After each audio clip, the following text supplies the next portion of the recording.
집에서 귀신을 만난다면 어떨 것 같으세요? 건설 현장 인부들도 귀신을 볼까요? 오늘은 제가 태국에서 들은 무서운 이야기를 하나 해드릴게요. 이 이야기는 새로 이사하거나 중고주택을 막 구매한 분들이라면 귀 기울여 들어보시는 게 좋을 것 같습니다.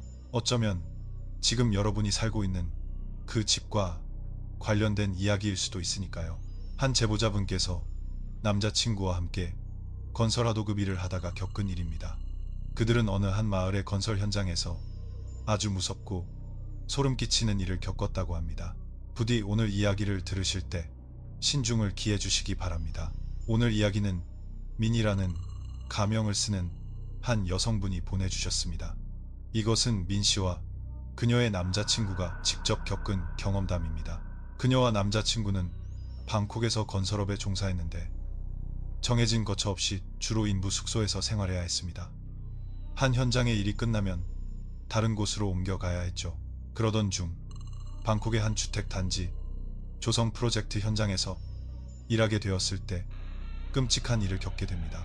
방콕이 워낙 넓기 때문에 어느 지역인지는 구체적으로 밝히지 않겠습니다. 이 사건은 민 씨와 그녀의 남자친구가 2014년 한 건설 현장에 있을 때 일어났습니다. 그녀는 4월의 그 시기를 똑똑히 기억합니다. 손끄란 연휴에 고향의 가족들을 만나고 돌아온 직후였죠. 그녀와 남자친구는 새로운 일자리를 찾아 방콕으로 돌아왔습니다. 그곳은 이전 하청업체가 공사를 포기하는 바람에 오랫동안 버려졌던 마을 프로젝트 현장이었습니다. 하지만 이제 프로젝트 소유주가 사업을 재개하여 새로 건물을 짓기로 한 것이었죠. 그녀는 그 프로젝트 현장에 처음 도착했던 날을 생생히 기억합니다. 4월 27일이었습니다. 현장 반장은 그녀와 남자친구에게 먼저 가서 지내라고 했습니다. 그곳에는 이전 미얀마 인부들이나 하청팀이 지어놓은 낡은 인부 숙소가 있었습니다. 반장은 그녀와 남자친구에게 먼저 가서 방을 정하고 이틀 뒤에 나머지 인부들을 데리고 오겠다고 했습니다. 그녀와 남자친구는 아무 문제 없다고 생각했습니다.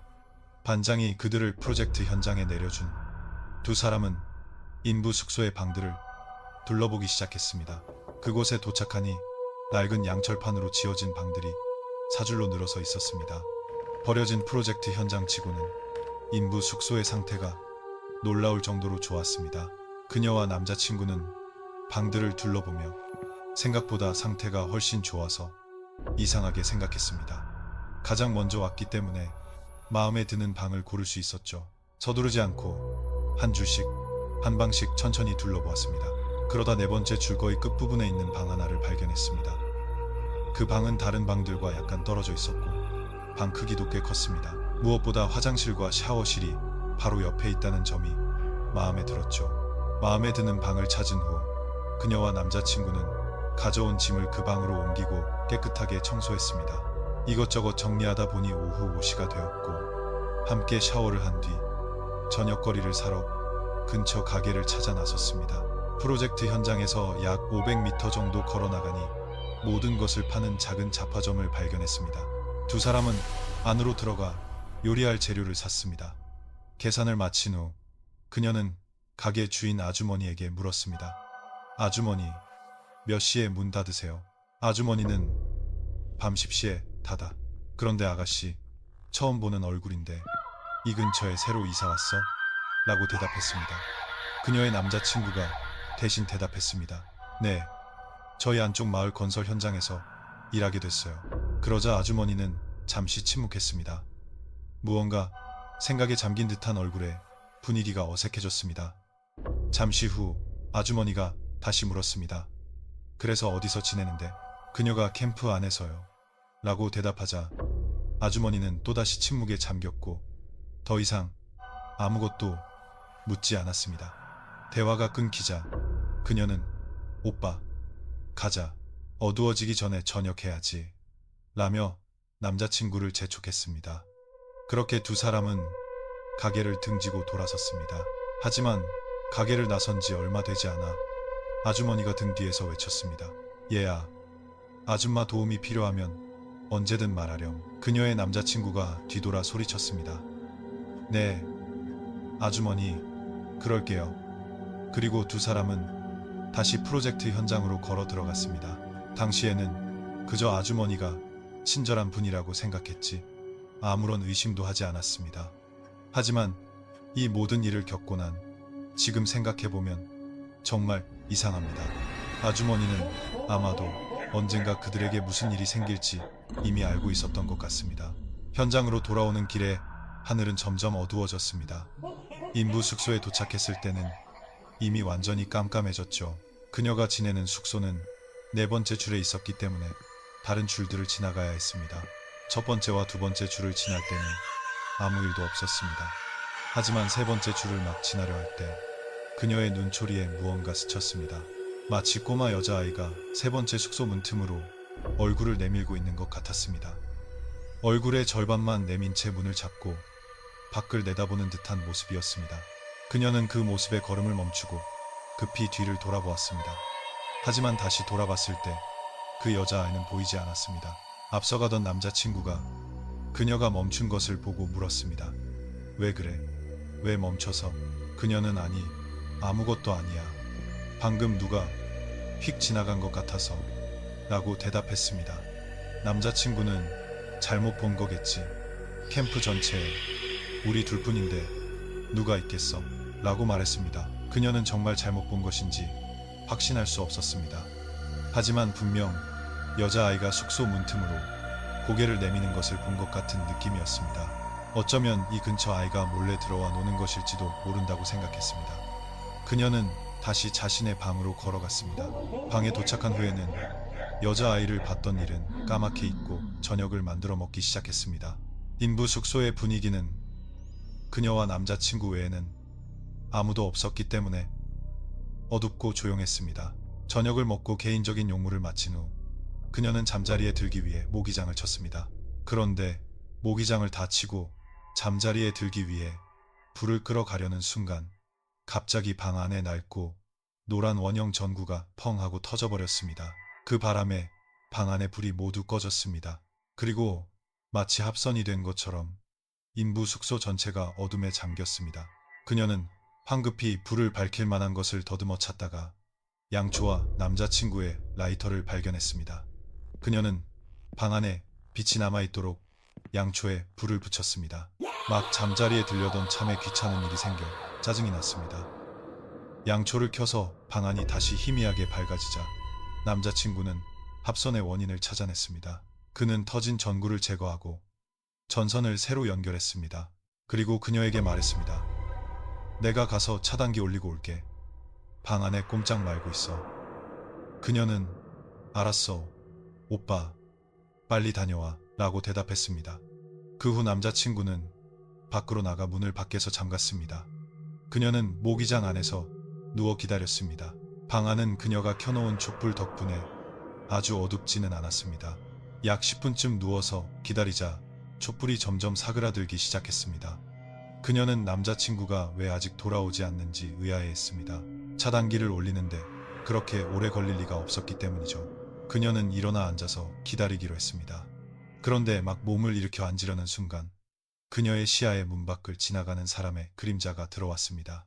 문은 양철판으로 대충 만들어져서 닫아도 틈이 있었습니다.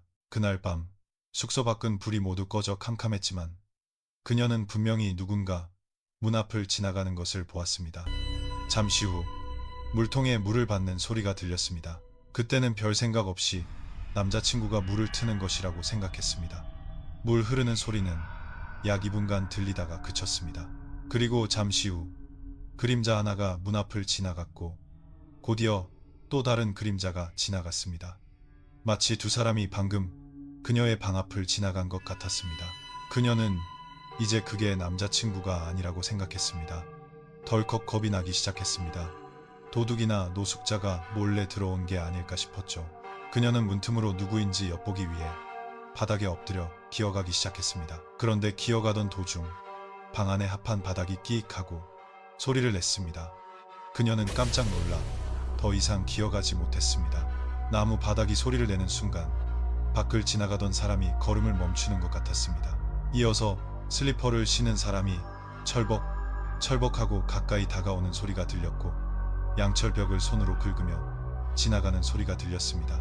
마치 양철판에 골을 따라 손을 긁는 듯 드르륵 드르륵 하는 소리가 계속 이어졌습니다. 그녀는 겁에 질려 방구석으로 뒷걸음질 쳤습니다. 하지만 얼마 지나지 않아 모든 소리가 대떴습니다.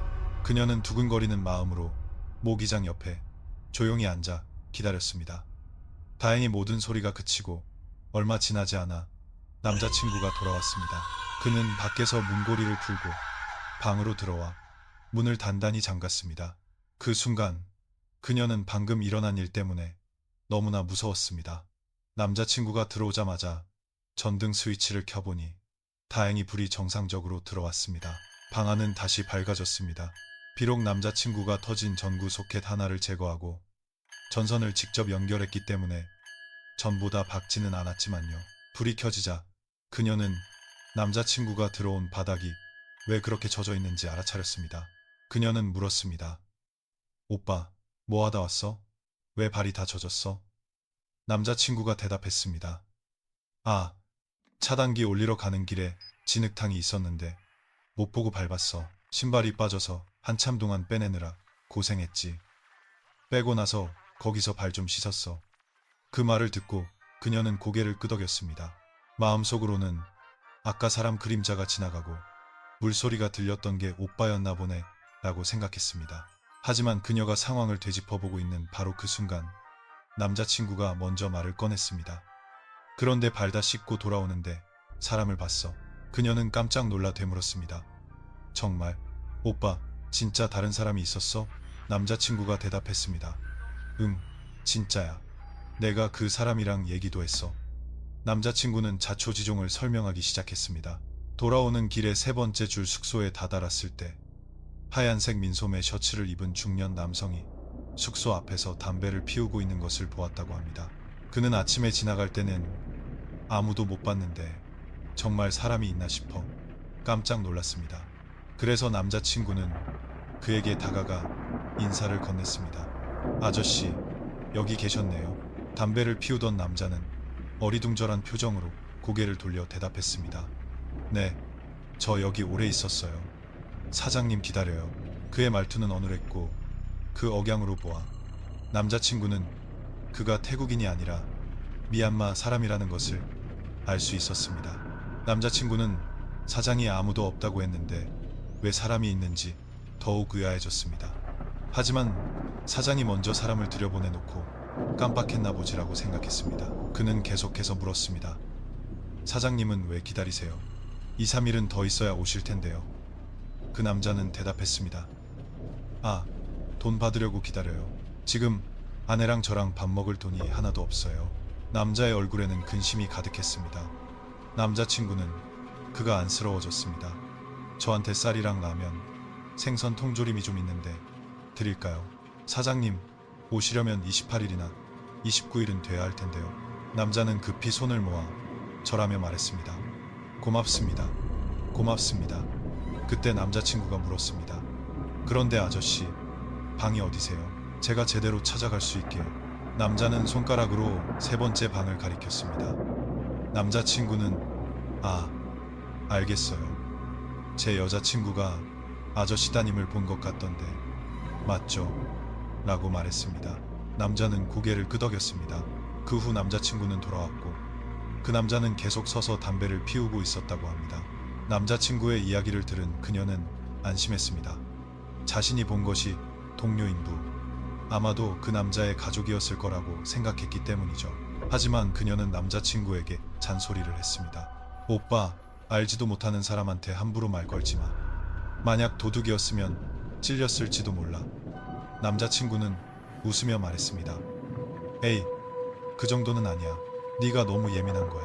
그 후 두 사람은 불을 끄고 모기장 안으로 들어가 잠이 들었습니다. 그녀는 머리를 베개에 대자마자 잠이 들었습니다. 하지만 잠든 지 몇 시간이 채 지나지 않아 그녀는 소스라치게 놀라 잠에서 깼습니다.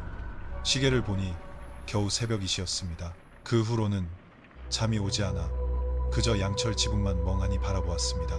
그런데 잠시 후 멀리서 사람들이 다투는 소리가 들려왔습니다. 미얀마어로 말하는 연인의 싸움 소리였고 아이의 울음소리도 크게 들렸습니다. 그녀는 남자친구가 방금 말해준 그 남자의 가족일 거라고 생각했습니다. 그녀는 약 10분간 싸우는 소리를 듣고 있었습니다. 그러다 소리가 잠잠해졌습니다. 하지만 조용해진 것도 잠시 양철판을 세게 치는 듯한 쾅 하는 소리가 들려왔습니다. 뒤이어 누군가 숨이 끊어지기 직전인 것처럼 거칠게 헐떡이는 숨소리가 들렸습니다. 그 소리는 바로 옆방에서 일어나는 일처럼 아주 크게 들렸습니다. 그리고 모든 것이 조용해지기 전 그녀가 들은 마지막 소리는 허억하는 마지막 거친 숨소리였습니다. 그녀는 누워서도 너무 놀라 마음속으로 저 가족 서로 때리기라도 한 건가? 왜 저렇게 소리가 요란하지라고 생각했습니다. 그녀는 안절부절 못하며 도와주러 나가고 싶었지만 괜히 끼어들었다가 봉변을 당할까봐 두려웠습니다. 이 근처에는 사람도 없는데 무슨 일이라도 생기면 꼼짝없이 시체가 될 게 뻔했습니다. 걱정하며 누워있는데 그녀의 귀에 누군가 방 앞을 지나가는 소리가 들렸습니다. 슬리퍼를 신은 발소리가 철벅철벅 철벅하고 들렸습니다. 그리고 화장실 문이 열리는 소리와 함께 물을 끼얹는 소리가 이어졌습니다. 잠시 후에는 여자아이가 물놀이라도 하는 듯 기분 좋게 깔깔 웃는 소리가 들렸습니다. 그녀는 이제 완전히 혼란스러웠습니다. 방금 그 가족이 싸운 게 맞나? 아니면 싸우고 나서 아이를 데리고 목욕을 시키는 건가? 그녀는 새벽 3시까지 그 소리를 들었습니다. 화장실에서 들려오던 소리가 점차 잦아들었습니다. 하지만 얼마 지나지 않아 또다시 누군가 방 앞을 지나가는 소리가 들렸습니다. 전과 똑같이 슬리퍼를 신은 발소리였습니다. 그리고 또다시 물 끼얹는 소리가 들렸습니다. 그 순간 그녀는 기분이 매우 좋지 않았습니다. 그래서 옆에서 자고 있는 남자친구를 깨웠습니다. 그런데 이상하게도 남자친구가 잠에서 깨어나는 순간 화장실에서 들려오던 모든 소리가 즉시 멈췄습니다. 남자친구가 왜 그래? 무슨 일이야? 라고 물었습니다. 그녀는 오빠, 방금 사람들이 싸우는 소리가 들리고 계속 누가 와서 목욕하는 소리가 나 라고 말했습니다. 하지만 남자친구는 전혀 놀라지 않는 듯 했습니다. 그는 그녀에게 3번 숙소에 사는 그 아저씨겠지. 아내랑 싸우고 더워서 목욕하러 왔나 보지. 신경 쓰지 말고 어서 자 라고 말하고는 금세 다시 잠이 들었습니다.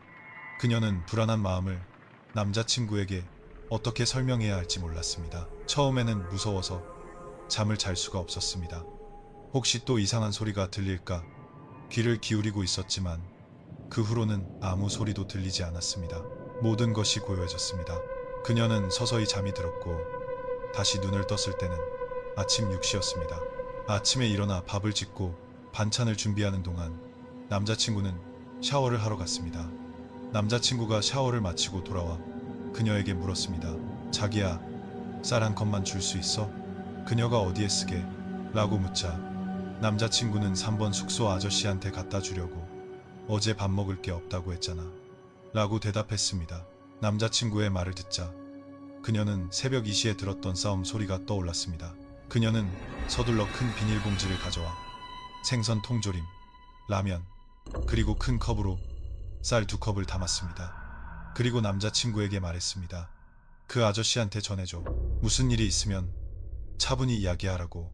남자친구는 고개를 끄덕이고 비닐봉지를 들고 3번 숙소 쪽으로 향했습니다. 남자친구는 얼마 지나지 않아 돌아왔습니다. 그녀는 어땠어? 아저씨 뭐 좀 드셨어? 라고 물었습니다. 남자친구는 고개를 저으며 말했습니다. 거기 없어. 어디 갔는지 모르겠어. 문이 잠겨 있더라. 그래서 그냥 문 앞에 걸어두고 왔어. 그녀는 가게에 뭐 사러 갔나 보지 라고 대답했습니다. 남자친구도 그런가 봐. 그런데 봉지 걸어두고 돌아서려는데 방 안에서 여자아이가 혼자 노는 소리가 들렸어. 부모가 아이 잘 때 밖에 나가면서 문을 잠가둔 모양이야. 아이가 길 잃을까봐 그랬겠지 라고 말했습니다. 그녀는 남자친구에게 에이, 너무 신경 쓰지 마 라고 했고 남자친구도 고개를 끄덕였습니다. 그 후 두 사람은 앉아서 아침을 먹었습니다. 식사 중에 그녀는 어젯밤 이야기를 남자친구에게 해주었습니다. 남자친구는 전과 똑같이 대답했습니다. 별일 아닐 거야. 내가 잘못 들었겠지. 만약 그 가족 소리가 맞다고 해도 우리 있는 곳까지 들릴 리가 없어. 3번 숙소는 꽤 멀잖아. 남자친구의 말을 듣고 그녀는 어젯밤에 일어난 일들을 모두 잊어버리려고 노력했습니다. 하지만 정오쯤 현장 반장이 프로젝트 현장을 보러 왔습니다. 도착하자마자 그는 그녀에게 저녁에 다른 가족 한 팀이 이사 올 거야. 청소 좀 부탁해라고 말했습니다.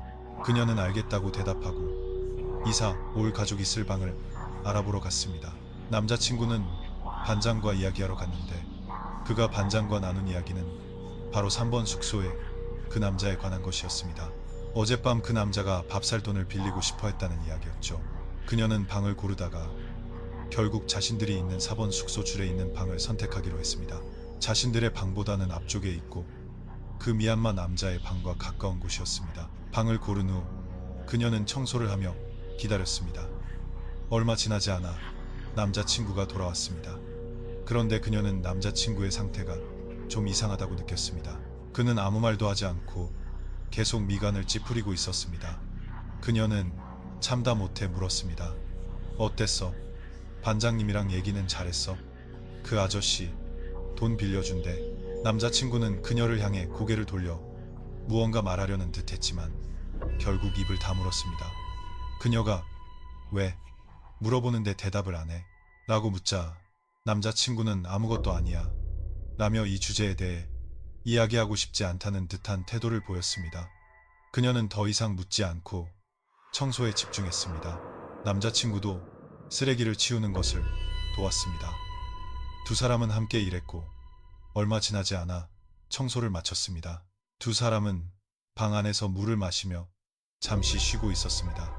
그런데 쉬고 있는 동안 마치 누군가 양철판을 치는 듯한 쾅 하는 소리가 들렸습니다. 그녀는 앉아있다가 깜짝 놀랐습니다. 남자친구는 괜찮아. 양철이 햇볕 받으면 저렇게 소리 나기도 해. 라고 말했습니다. 그녀는 알았어. 라고 대답했습니다. 하지만 잠시 후 또 다른 소리가 들렸습니다. 이번에는 그녀와 남자친구가 앉아있는 바로 옆방에서 누군가 나무 바닥을 밟는 듯한 소리였습니다. 두 사람은 서로의 얼굴을 쳐다보았습니다. 옆방에는 아무도 없다는 것을 둘 다 알고 있었기 때문입니다. 하지만 호기심에 그녀는 다가가 엿보기로 했습니다. 방벽이 양철판으로만 되어 있어서 못구멍 같은 곳으로 엿볼 수 있었습니다. 그녀는 못구멍을 통해 옆방을 들여다보았습니다. 옆방은 아주 어둡지는 않았습니다. 밖에서 들어오는 희미한 빛이 있었습니다. 그녀는 방 안을 똑똑히 볼 수 있었습니다. 그녀가 본 것은 텅 빈 방이었습니다. 아무것도 없었습니다. 그녀는 방 안에 아무것도 없다는 것을 확인하고 고개를 돌리려 했습니다. 바닥 소리는 그냥 저절로 난 것이라고 생각했습니다. 그녀가 목구멍에서 얼굴을 떼려는 바로 그 순간 그녀의 눈의 사각지대에 무릎을 감싸 안고 앉아있는 여자의 다리가 보였습니다. 그녀는 소스라치게 놀라 급히 다시 눈을 구멍에 갖다 댔습니다. 하지만 자세히 들여다보았을 때 그녀가 본 것은 더 이상 텅 빈 방이 아니었습니다. 지금 그녀가 본 것은 마치 눈에 피가 고인 사람처럼 핏발이 선 붉은 눈이었습니다. 그 눈은 그녀가 보고 있는 바로 그 못 구멍을 통해 그녀를 마주 보고 있었습니다. 그녀가 다시 얼굴을 구멍에 갖다 댄 순간 텅 빈 방 대신 그 눈을 보게 된 것입니다. 그녀는 비명을 질렀고 남자친구가 놀라 물었습니다. 왜 그래? 그 순간 그녀는 말을 할 수가 없었습니다. 입술이 떨렸습니다. 그녀는 간신히 말했습니다. 옆방에 사람 있어. 옆방에 사람 있어. 오빠. 그녀의 말이 끝나자마자 남자친구가 대답할 틈도 없이 옆방에서 쿵쿵쿵쿵쿵쿵 하는 달리는 소리가 들려왔습니다. 남자친구는 급히 방에서 뛰쳐나가 문을 열고 확인했습니다. 하지만 문을 열었을 때 옆방은 텅 비어 있었습니다. 방 안에는 아무도 없었습니다. 남자친구는 옆방 문 앞에서 충격에 빠져 서 있었고 그녀의 심장은 이미 바닥으로 떨어져 있었습니다. 그녀는 서둘러 짐을 챙겨 방을 잠그고 남자친구를 데리고 자신들의 방으로 돌아왔습니다. 방에 도착하자마자 그녀는 남자친구에게 말했습니다. 오빠, 대낮에 귀신이 이렇게 나올 줄은 몰랐어. 밤에만 나오는 줄 알았는데. 그녀가 방금 본 방은 자신들이 자는 방이 아니라 새로 올 가족을 위해 청소하던 방이었고 바로 그 옆방에서 이상한 일이 일어난 것이었습니다. 그녀는 남자친구에게 피할 수 있으면 피해. 다신 그 근처에 가지 말자 라고 말했습니다. 남자친구도 나도 이제 무서워서 못 가겠어. 낮에도 이런데 밤에는 어떻겠어? 라고 대답했습니다. 그 후 두 사람은 다른 일에 집중하며 기호 훗나와세요 도시마시다. 저녁이 되자 반장에게서 전화가 왔습니다. 아, 오늘 사람 못 들여보냈어. 내일 한꺼번에 같이 들어가자. 남자친구는 네, 반장님 이라고 대답했습니다.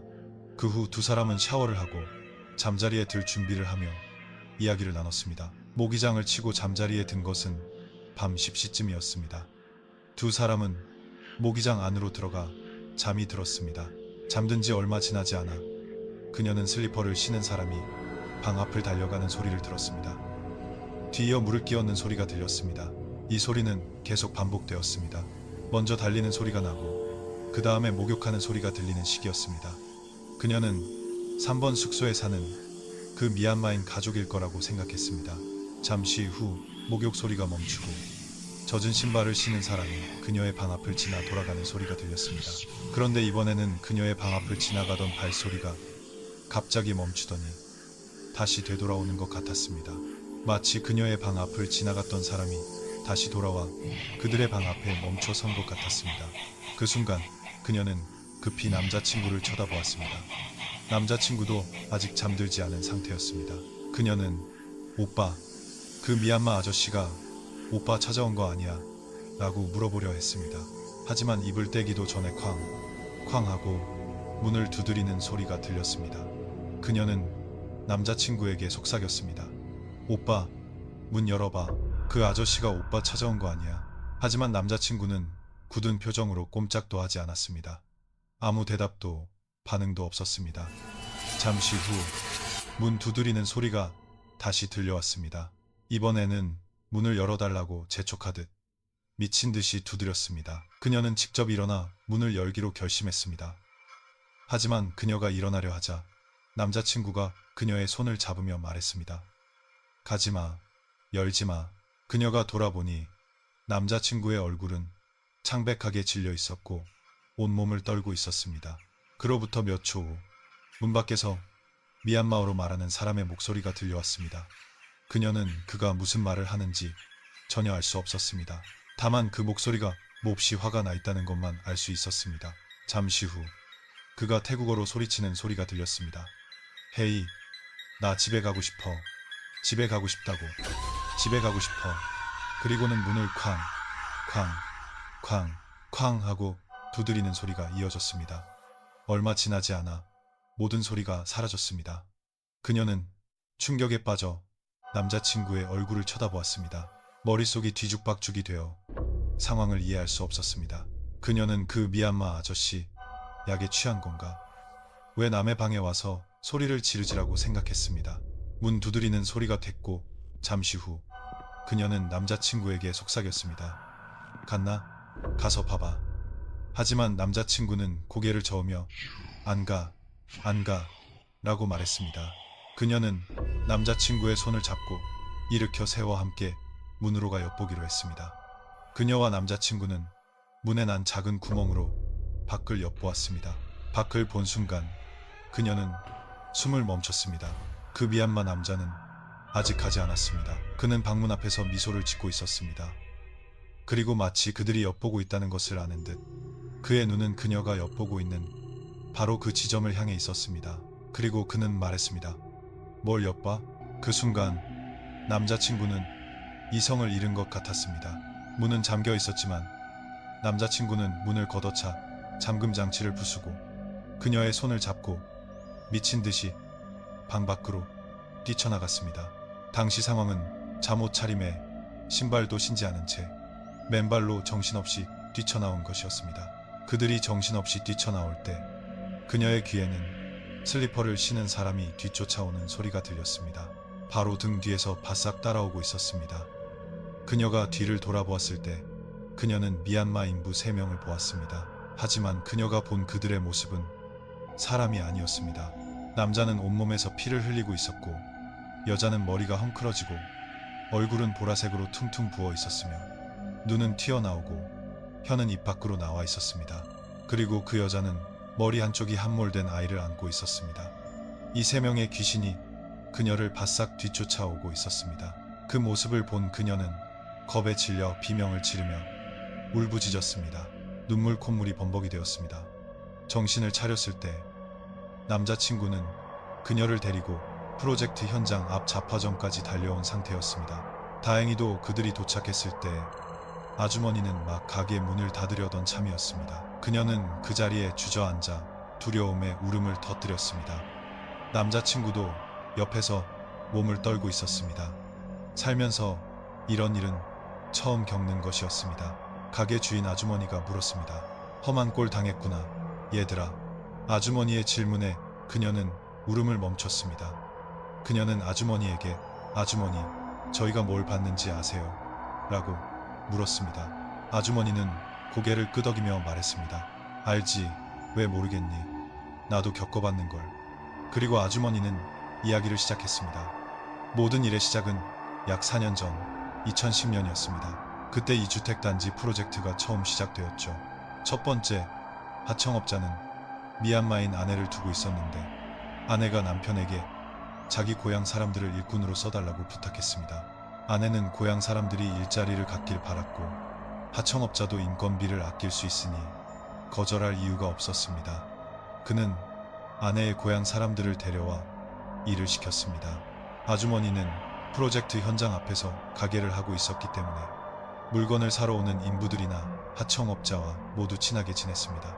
특히 하청업자는 가게에 자주 술을 사러 왔기 때문에 더 친했습니다. 어느 날 아주머니가 프로젝트 현장 안으로 나무를 캐러 들어갔다가 우연히 하청업자를 만났습니다.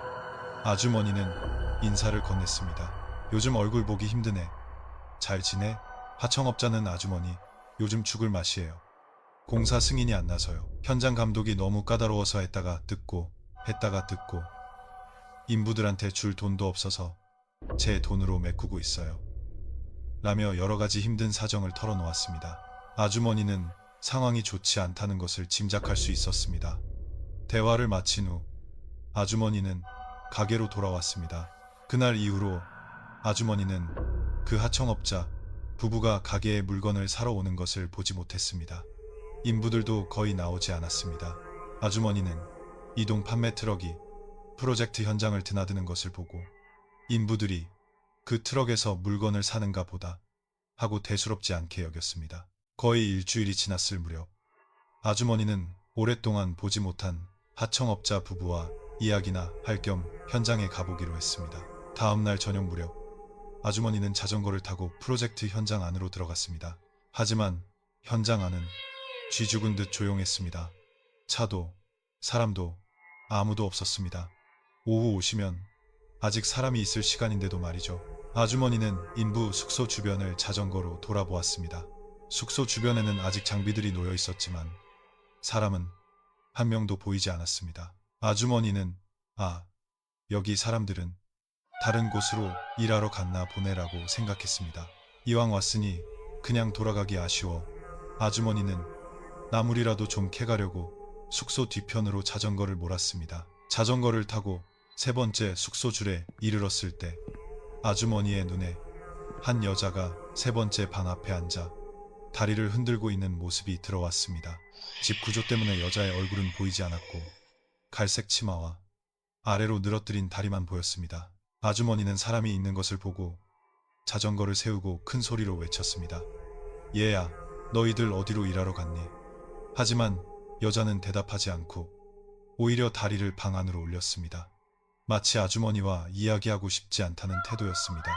아주머니는 물어봐도 대답도 안 하네 라며 이상하게 생각했지만 대수롭지 않게 여기고 자전거를 계속 탔습니다.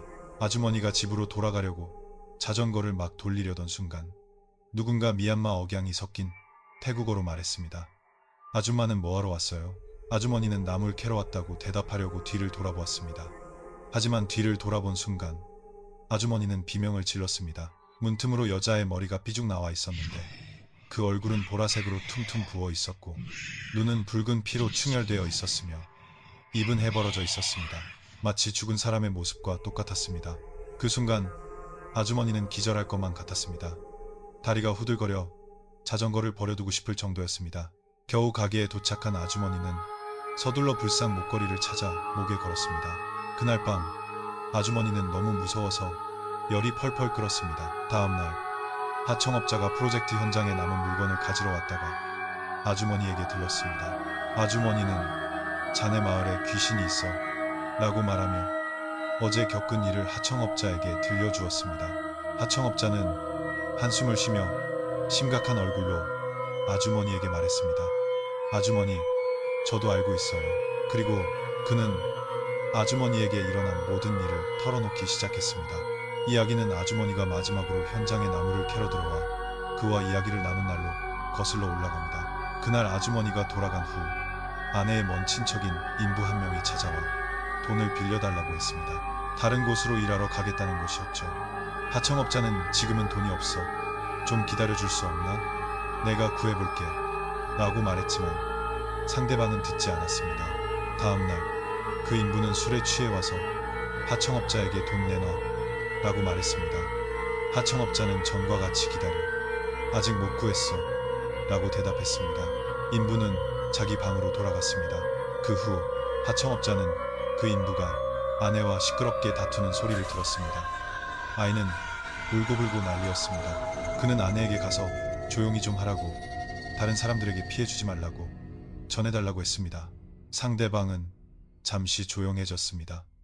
하지만 조용해진 것도 잠시 무언가를 부수는 소리와 함께 인부 가족의 다툼 소리가 다시 들려왔습니다. 싸움 소리가 점점 커지자 하청업자는 기분이 좋지 않았습니다. 그는 숙소 경비원에게 나 이틀 동안 없을 거야. 그 사람들 줄 돈 구하러 가. 여기 좀 잘 부탁해.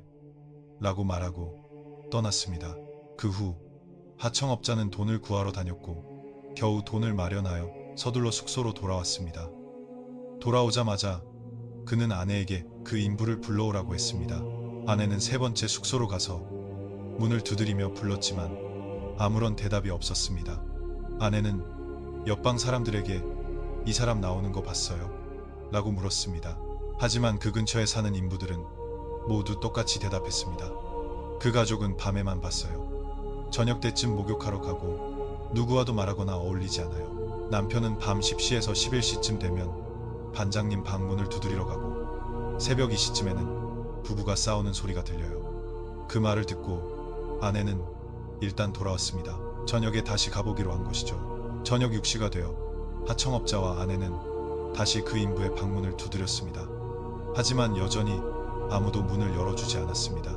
근처 인부들에게 그 가족이 나왔는지 물어보니 아직 아무도 나오지 않았다고 했습니다. 평소 같으면 이미 목욕하러 나올 시간인데도 말이죠. 하청업자는 뭔가 이상한 낌새를 느꼈습니다. 몇 번이나 문을 두드려도 아무도 나오지 않자 그는 문을 부수고 들어가기로 결심했습니다. 문이 부서지는 순간 역한 냄새가 풍겨 나왔습니다. 그리고 방 안의 광경을 본 모든 사람들은 비명을 지르며 아수라장이 되었습니다. 그들이 본 것은 살인 영화의 한 장면과 다를 바 없었기 때문입니다. 그들이 본 광경은 너무나 참혹했습니다.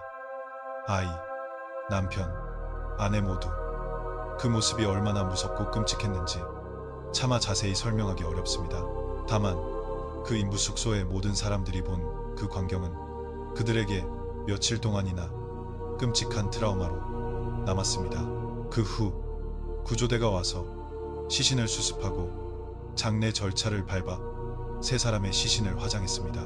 사건이 발생한 지 이틀 후 모든 인부들이 귀신에게 시달리기 시작했습니다.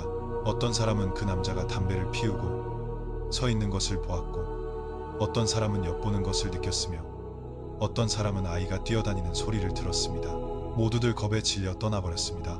그 후 다른 업체가 들어왔지만 그들 역시 하루 이틀 만에 모두 도망쳤습니다. 그렇게 4년이 흘렀습니다. 아주머니는 그 프로젝트가 과연 완성될 수 있을지 의심스러웠는데 다시 공사가 시작된 것을 보고 놀랐다고 합니다. 아주머니가 우리에게 질문했던 것은 사실 경고를 하려던 것이었지만 괜히 겁을 주는 것처럼 보일까봐 차마 말을 꺼내지 못했다고 합니다. 그때 그들 스스로가 아주머니에게 물었습니다. 아주머니, 궁금한 게 있어요. 4년이나 지났는데 왜 인부 숙소가 낡거나 무너지지 않고 그대로예요? 아주머니는 이렇게 대답했습니다. 숙소가 낡지 않은 건 말이야.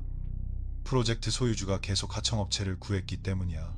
하지만 다들 오래 못 버티고 나가버렸지. 새로운 팀이 들어오면 숙소를 수리하고 얼마 안 가 나가고 또 새로운 팀이 들어와 수리하고 그런 일이 반복되다 보니 낡을 틈이 없었던 거야. 그날 밤 그녀와 남자친구는 아주머니와 이야기를 나누고 가게에서 하룻밤을 묵었습니다. 다음날 아침 반장에게서 전화가 왔습니다. 어이, 어디야? 사람들 데리고 들어갈 건데 청소한 방이 어디야? 그들은 4번 숙소 첫 번째 방이요. 라고 대답했습니다. 그리고 반장에게 말했습니다. 반장님, 저 그냥 이 근처에 방 얻어서 살게요. 숙소에서는 더 이상 못 있겠어요. 결국 그녀와 남자친구는 월일 200바트짜리 월세방을 얻어 아주머니 가게 옆 편의점 근처로 이사했습니다. 밖으로 이사한 후 그들은 안에서 무슨 일이 일어나는지 알 수 없었습니다. 그러다 인부들이 숙소로 들어오기 시작하면서 그들에게서 끔찍한 이야기를 듣게 되었습니다. 반장도 그 부부와 아이 귀신에게 시달렸다고 털어놓았습니다. 결국 반장은 프로젝트 소유주에게 더 이상 못 있겠습니다. 인부들 데리고 전부 철수하겠습니다. 일이 안 돼요. 인부들이 다 귀신 무서워해서 라고 말했습니다. 그러자 프로젝트 소유주는 돈을 3배로 올려주고 낡은 숙소는 전부 철거하고 새 숙소를 지어주겠다 고 제안했습니다. 반장은 마음이 약해져 그럼 일단 인부들을 골목 끝으로 옮기겠다 고 했습니다. 그녀와 남자친구는 이미 월세방으로 이사했기 때문에 큰 문제는 없었습니다. 어느 날 그녀가 야근을 마치고 오토바이를 타고 방으로 돌아오는데 뒤에서 철벅하는 슬리퍼 소리가 들렸습니다. 그 순간 그녀는 그 소리가 무엇인지 직감했습니다. 그녀는 백미러를 쳐다볼 엄두도 내지 못하고 오토바이 속도를 최대로 높였습니다. 모든 것이 정상으로 돌아오고 그녀와 남자친구는 월세방에서, 다른 사람들은 프로젝트 소유주가 새로 지어준 인부 숙소에서 지냈습니다. 그리고 마침내 첫 번째 모델하우스가 완성되었습니다. 그런데 그 첫 번째 모델하우스는 공교롭게도 예전 인부 숙소가 있던 바로 그 자리에 지어졌습니다. 그 프로젝트가 끝난 후 그녀와 남자친구는 반장에게 저희는 일단 밖에서 다른 일 할게요. 기회가 되면 다시 같이 일해요. 라고 말하고 떠났습니다. 그녀가 라프라오 지역으로 옮겨 일하게 된 후 반장에게서 이야기를 전해 들었습니다. 모델하우스를 청소하던 청소부가 2층에서 사람이 오르내리는 듯한 소리를 듣고 때로는 웃음소리를, 때로는 누군가 엿보는 듯한 느낌을 받았다고 합니다. 그리고 매번 미얀마 사람들이 속삭이는 듯한 소리를 들었다고 합니다. 이것이 바로 한 제보자분이 남자친구와 함께 그 마을의 인부 숙소로 이사 갔을 때 겪었던 끔찍한 이야기입니다. 이 마을이 어디에 있는지 차마 말씀드리기 어렵습니다. 사실 이 마을에 입주한 많은 분들은 이 프로젝트가 수년에 걸쳐 지어졌으며 그 과정에서 이런 무서운 일들이 있었다는 사실조차 모르실 겁니다.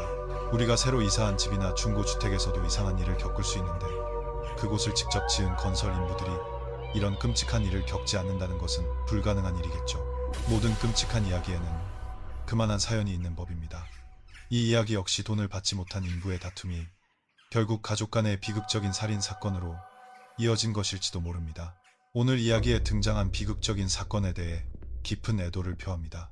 제보자분께서 매우 상세하게 설명해 주셨지만 영상의 수위를 고려하여 일부 자극적인 내용은 생략했음을 알려드립니다. 이 모든 이야기는 실제로 일어난 경험담입니다. 부디 신중하게 판단하여 들어주시기 바랍니다. 혹시 지금 이 이야기를 듣고 계신 분 중에 방콕의 어느 주택 단지에 살고 계시다면 부디 제가 이야기한 그 마을이 아니기를 바랍니다. 만약 그곳에 살고 계시다면 행운을 빕니다. 오늘 밤 부디 귀신 만나지 않는 편안한 밤 되시기를 바랍니다. 안녕히 주무세요.